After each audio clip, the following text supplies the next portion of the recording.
Hi ನಮಸ್ಕಾರ ಸ್ನೇಹಿತರೆ, ಹೇಗಿದ್ದೀರಿ ಎಲ್ಲ? ಹೊಂಬಳೆ ಸಿರಿ ಲಾಗ್ಸ್ಗೆ ಸ್ವಾಗತ. ನಿಮಗೊಂದು ಇವತ್ತು ಹಯಗ್ರೀವ ಅಂದರೆ ಕಡಲೆಬೇಳೆಯಿಂದ ಮಾಡುವಂತಹ ಕಿಚಡಿ ಅಂತಾರೆ.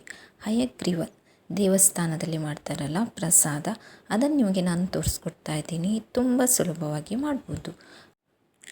ಇದನ್ನು ಮಾಡಲಿಕ್ಕೆ ನಮಗೆ ಕಡಲೆಬೇಳೆ ಬೇಕು. ಕಡಲೆಬೇಳೆನ ನಾನು ಚೆನ್ನಾಗಿ ತೊಳೆದು 2-3 ನೀರಿನಲ್ಲಿ ಚೆನ್ನಾಗಿ ತೊಳಿಬೇಕು.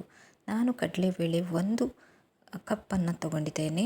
ಅದೇ ಪ್ರಮಾಣದಲ್ಲಿ 2.5 ಕಪ್ಪು ನೀರನ್ನು ಬಳಸ್ತಾ ಇದ್ದೇನೆ. ಈ ಹಯಗ್ರೀವ ನಮ್ಮ ಹಯಗ್ರೀವ ದೇವರಿಗೆ ತುಂಬ ಪ್ರಿಯವಾಗಿರುತ್ತೆ. ಅವರಿಗೆ ಇದು ಸಮರ್ಪಣೆ.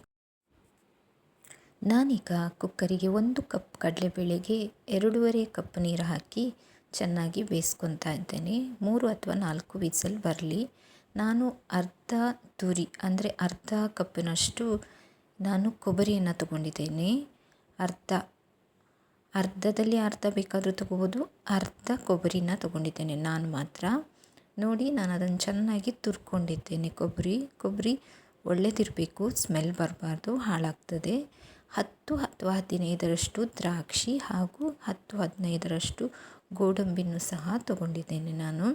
ಚೆನ್ನಾಗಿರಲಿ ಗೋಡಂಬಿ ಸಹ, ದ್ರಾಕ್ಷಿನೂ. ನಾನು ಅದಕ್ಕೆ 2 ಚಮಚದಷ್ಟು ಗಸಗಸೆ, ಬಿಳಿ ಗಸಗಸೆಯನ್ನು ಉಪಯೋಗಿಸ್ತಾ ಇದ್ದೇನೆ. ಅದು ಒಳ್ಳೆಯದಿರಲಿ. ಗಸಗಸೆ ರೆಡ್ ಕಲರಿಂದು ಒಳ್ಳೆ ಬರಲ್ಲ.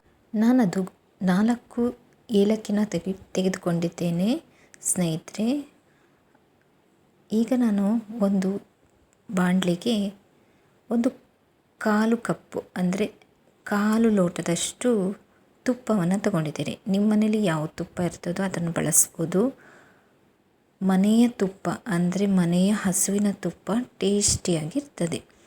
ಈಗ ಸಾಮಾನ್ಯವಾಗಿ ಆ ರೀತಿಯಲ್ಲೂ ತುಪ್ಪ ಎಲ್ಲೂ ಸಿಕ್ಕೋದಿಲ್ಲ.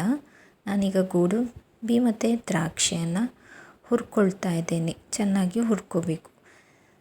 ಸ್ನೇಹಿತರೆ, ಯಾರೆಲ್ಲ ನನ್ನ ಚಾನಲ್ಗೆ ಹೊಸಬರಿದ್ದೀರೋ ದಯವಿಟ್ಟು ಚಾನಲ್ ಪೂರ್ತಿ ನೋಡಿ ವಿಡಿಯೋನ ಸಬ್ಸ್ಕ್ರೈಬ್ ಆಗಿ ಸಪೋರ್ಟ್ ಮಾಡಿ. ಹಾಗೆ ನನ್ನ ಹಳೆಯ ಸ್ನೇಹಿತರು ಯಾರಿದ್ದಾರೆ ನನ್ನ ವಿಡಿಯೋ ನೋಡ್ತಿದ್ದೀರಿ, ಸಬ್ಸ್ಕ್ರೈಬ್ ಆಗಿ ನೋಡ್ತಿರೋರು, ದಯವಿಟ್ಟು ಫುಲ್ ವಿಡಿಯೋ ನೋಡಿ, ಒಂದು ಕಮೆಂಟ್ ಮಾಡಿ, ಒಂದು ಲೈಕ್ ಕೊಡಿ ಅಂತ ಕೇಳ್ತಾ ಇದ್ದೀನಿ. ನಿಮ್ಮ ಕಮೆಂಟು ಮತ್ತು ಲೈಕೇ ನಮಗೆ ತುಂಬ ಮುಖ್ಯ ಆಗಿರುತ್ತೆ. ಯಾರು ಹೊಸಬರು ಇರ್ತೀರೋ ಅವರು ನನ್ನ ಚಾನಲ್ಗೆ ಬಂದವರು ಫುಲ್ ವಿಡಿಯೋ ನೋಡಿ ಸಪೋರ್ಟ್ ಮಾಡಿ. ಚಾನಲ್ಗೆ ಬಂದವರು ದಯವಿಟ್ಟು ಸಬ್ಸ್ಕ್ರೈಬ್ ಮಾಡಿ, ಲೈಕ್ ಕೊಡಿ, ಶೇರ್ ಮಾಡಿ, ಕಮೆಂಟ್ ಹಾಕಿ. ಒಳ್ಳೆ ಕಮೆಂಟ್ಸೇ ನಮಗೆ ಮುಖ್ಯವಾಗಿರುತ್ತೆ. ನೋಡಿ ಸ್ನೇಹಿತರೆ, ನಾನೀಗ ಗೋಡಂಬಿ ಮತ್ತು ದ್ರಾಕ್ಷಿನ ಕಂದು ಬಣ್ಣ ಬರುವಾಗ ಹುರ್ಕೊಂಡಿದ್ದೇನೆ. ಈಗ ಅದಕ್ಕೆ ನಾನು ತುರಿದಿಟ್ಟುಕೊಂಡಿರುವ 1 ಕಪ್ಪು ಇದು ಒಣ ಕೊಬ್ಬರಿ ಇದೆಯಲ್ಲ, ಅದನ್ನು ತುರಿದಿದ್ದೇನೆ. ಅದನ್ನು ಹಾಕಿ ಮಿಕ್ಸ್ ಮಾಡಿ ಚೆನ್ನಾಗಿ ಅದನ್ನು ಫ್ರೈ ಮಾಡ್ಕೊಳ್ಳಿ. ಸ್ವಲ್ಪ ಕೆಂಬಣ್ಣ ಬರಲಿ. ಅದು ಒಳ್ಳೆ ಘಮ ಅನಿಸಿದರೆ ತುಂಬ ಟೇಸ್ಟಾಗಿ ಬರ್ತದೆ ನಮಗೆ. ನಾನು ಚೆನ್ನಾಗಿ ಹುರ್ಕೊಳ್ತಾ ಇದ್ದೇನೆ. ನೋಡಿ ಸ್ನೇಹಿತರೆ, ಈ ರೀತಿ ಹುರ್ಕೋಬೇಕು. ಚಾನಲ್ಗೆ ಬಂದವರು ದಯವಿಟ್ಟು ಸಪೋರ್ಟ್ ಮಾಡಿ, ನನ್ನ ವಿಡಿಯೋನ ಫುಲ್ ನೋಡಿ, ಶೇರ್ ಮಾಡಿ, ಕಮೆಂಟ್ ಹಾಕಿ, ಸಬ್ಸ್ಕ್ರೈಬ್ ಆಗಿ. ನಿಮ್ಮ ಅಮೂಲ್ಯವಾದ ಸಬ್ಸ್ಕ್ರೈಬೇ ನಮಗೆ ಮುಂದೋಗಲಿಕ್ಕೆ ಸಾಧ್ಯ ಆಗ್ತದೆ. ನೋಡಿ ಸ್ನೇಹಿತರೆ, ಈಗ ನಾನು ಗಸಗಸೆ ಹಾಕ್ತಾ ಇದ್ದೇನೆ 2 ಚಮಚದಷ್ಟು. ಅದನ್ನು ಸಹ ನಾವು ಚೆನ್ನಾಗಿ ಫ್ರೈ ಮಾಡ್ಕೋಬೇಕು.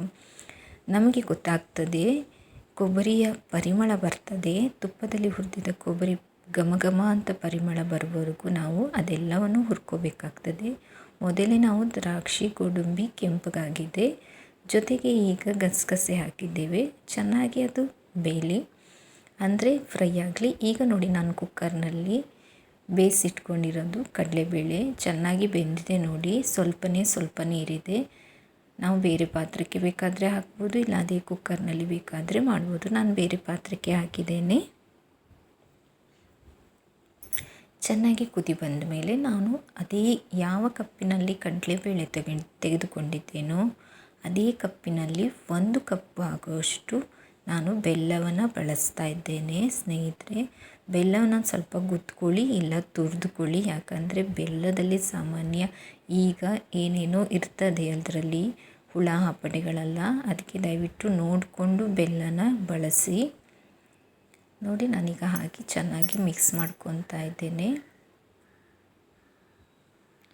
ಸ್ನೇಹಿತರೆ, ಬೆಲ್ಲ ನಿಮಗೆ ತುಂಬ ಕಮ್ಮಿ ಅನಿಸಿದರೆ ಒಮ್ಮೆ ಟೇಸ್ಟ್ ನೋಡ್ಬೋದು. ಅಥವಾ ನೀವು ನೈವೇದ್ಯಕ್ಕೆ ಬಳಸ್ತಾ ಇದ್ದೀರಾ ಅಂದರೆ ದಯವಿಟ್ಟು ಮೊದಲೇ ನೀವು ಬೆಲ್ಲ ತುಂಬ ಸ್ವೀಟ್ ಉಂಟಾ ಇಲ್ಲ ಅಂತ ನೋಡಿ. ಕೆಲವು ಬೆಲ್ಲಗಳು ಸ್ವೀಟ್ ಇರಲ್ಲ ತುಂಬ, ಅದಕ್ಕೆ ನೈವೇದ್ಯಕ್ಕೆ ಬಳಸೋಕ್ಕಿಂತ ಮೊದಲೇ ನೀವು ಬೆಲ್ಲ ಸ್ವೀಟ್ ಉಂಟಲ್ಲ ಅಂತ ಟೇಸ್ಟ್ ಮಾಡಿದರೆ ಒಳ್ಳೆಯದಾಗ್ತದೆ. ನಾನು ತೆಗೆದುಕೊಂಡಿರೋ ಬೆಲ್ಲ ಅಷ್ಟೊಂದು ಸ್ವೀಟ್ ಇರಲಿಲ್ಲ, ಹಾಗಾಗಿ ನಾನು ಮತ್ತೊಂದು ಸ್ವಲ್ಪ ಬಳಸಿದ್ದೆ ಬೆಲ್ಲವನ್ನು.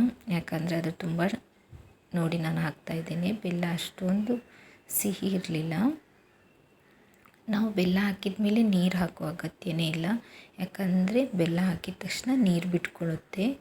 ನೋಡಿ ಇಷ್ಟು ನೀರು ಬಿಟ್ಕೊಳ್ತು ಹಯಗ್ರೀವ. ನೋಡ್ತಾ ಇದ್ದೀರಲ್ಲ, ಚೆನ್ನಾಗಿ ಅದು ಕುದಿ ಬರಲಿ. ಯಾಕಂದರೆ ಕೆಲವೊಂದು ಕಡಲೆಬೇಳೆ ಅದು ಮೆಲ್ಟ್ ಆಗಿರ್ತದೆ, ಕೆಲವೊಂದು ಕಡಲೆಬೇಳೆ ಹಾಗೆ ಇಡಿ ಇಡಿಯಾಗಿ ಬಾಯಿಗೆ ಸಿಗ್ತದೆ. ಅದೇ ಥರ ಇರಬೇಕು. ನಾವು ಹುರಿದಿಟ್ಕೊಂಡಿರುವ ಗೋಡಂಬಿ, ದ್ರಾಕ್ಷಿ, ಗಸಗಸೆ, ಕೊಬ್ಬರಿ ಇದನ್ನು ನಾನೀಗ ಹಾಕ್ತಾಯಿದ್ದೇನೆ. ಹಾಕ್ತಾ ನೀವು ಚೆನ್ನಾಗಿ ಕೈ ಆಡಿಸ್ಬೇಕು, ಇಲ್ಲಾಂದರೆ ಅಡಿ ಹಿಡಿತದೆ, ತಳ ಹಿಡಿತದೆ. ನೋಡಿ ನಾನು ಅಷ್ಟನ್ನು ಬಳಸ್ಕೊಂಡಿದ್ದೇನೆ. ಈಗ ಚೆನ್ನಾಗಿ ಮಿಕ್ಸ್ ಮಾಡ್ಕೊಳ್ಳಿ.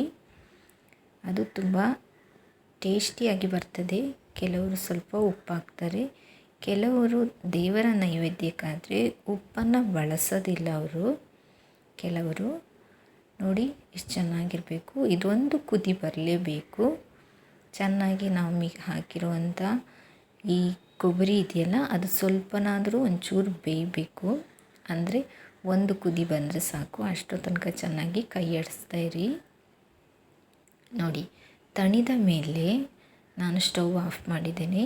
ಈಗ ನಾನು 4 ಏಲಕ್ಕಿಯನ್ನು ಬಳಸ್ತಾ ಇದ್ದೀನಿ. ಗುದ್ದಿ ಬೇಕಾದರೂ ಬಳಸ್ಬೋದು, ಇಲ್ಲ ಅದೇ ಸಿಪ್ಪೆ ತೆಗೆದು ಸಿಪ್ಪೆ ಕೂಡ ಹಾಕಿದರೆ ಟೇಸ್ಟ್ ಆಗಿರ್ತದೆ. ಈಗ ಚಿಗುರು ಬರ್ತದೆ, ಅದು ತುಂಬ ಸ್ಮೆಲ್ ಇರಲ್ಲ. ನೋಡಿ ಹಾಕಿ. ನೋಡಿ ಈಗ ರೆಡಿಯಾಗಿದೆ ಹಯಗ್ರೀವ, ಈಗ ರೆಡಿ. ನೀವು ದೇವರಿಗೆ ನೈವೇದ್ಯ ಇಡೋದಾದರೆ ಇದರ ಮೇಲೆ ಒಂದು ತುಳಸಿ ಇಟ್ಟು ನಮ್ಮ ಶ್ರೀ ವಿಷ್ಣು ಪರಮಾತ್ಮನಿಗೆ ನೈವೇದ್ಯನ ಅರ್ಪಿಸಿ.